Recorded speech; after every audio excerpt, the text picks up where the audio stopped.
Last time I did this video, I just rushed through it, and I don't feel like I did a good job of explaining it. So this time I've written it all out ahead of time, and it's less sloppy, and just want to make sure that I get this out because I think every American should understand this. This is about how George Washington, why it said that he was born when he was born, and how that fits into 1776. It's all Bible language, okay? It comes not just from Galatians, but from these numbers and how it fits in. So I'll tie it all together a little bit at a time. Just I'm going to move my face out of the video so that you can see it, see the board, and we'll see that these numbers are multiples of each other. 44 times 2 is 88, 88 times 2 is 176.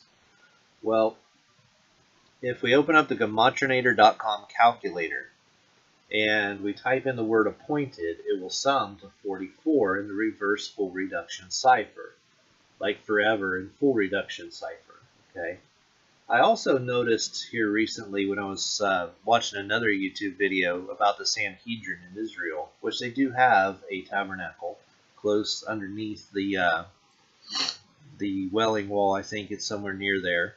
I haven't been there to see it, so I'm only going on videos. But the Sanhedrin has this tabernacle, and I noticed on this video that there were 4 and 4 seats up near the front, and on the other side 4 and 4 seats. And I don't think that's accidental because there were 70 in total. They're definitely using a Kabbalah code system here.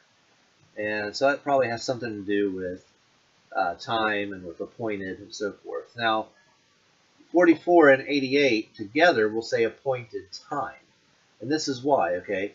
Because 88 is also the infinity symbol. If you turn it sideways in mathematics, it's literally an infinity symbol. You know? Okay? And George Washington in full reduction equals 88. And in Greek, you can actually copy and paste this into the Greek cipher if you want on gematrinator.com. And if you type in the name of Jesus in Greek, it actually sums to 888.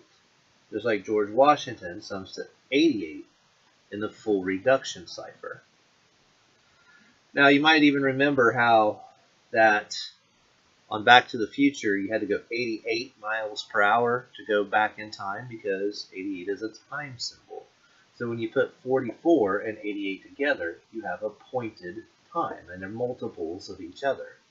And isn't it interesting that when we read Galatians chapter 4, verse 4, and especially verse 2, it actually uses the words time appointed, and then it goes further to explain it in 4:4. In fact, I will go ahead and read those two verses. Galatians 4:2 says, but is under tutors and governors until the time appointed of the Father. See, time appointed right there. And verse 4, but when the fullness of the time was come, God sent forth his Son, made of a woman, made under the law. Okay, so this was talking about how the fulfillment of the time was come for Jesus to come. Okay, so that's no accident. So, and especially when we see that Jesus in Greek sums to 888. Now, 88 times 2 is 176, which you'll notice is a whole lot like 1776. We just tack on another 8 and double it, and it becomes 1776. So 888 times 2 is 1776. We could also just add another 4, and we end up with this equation. 444 plus 1776 equals 2220. Now, why is that significant? How does it all tie in? Well, because it is told to us in our constructed reality, and you have to decide for yourself, is this really true, or did they just make this up to go with the math? Well, you decide. George Washington was supposedly born on February 22nd, that's the second month, the 22nd day, 222.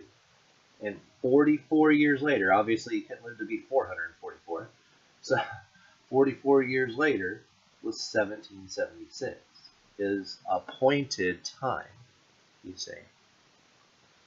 And so how does that compare with Jesus? So it's pretty obvious. Jesus had an appointed time related to this same matter.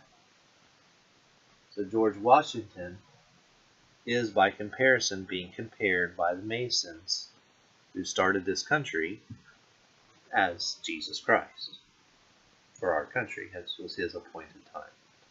So thanks for watching. Please like, share, and subscribe.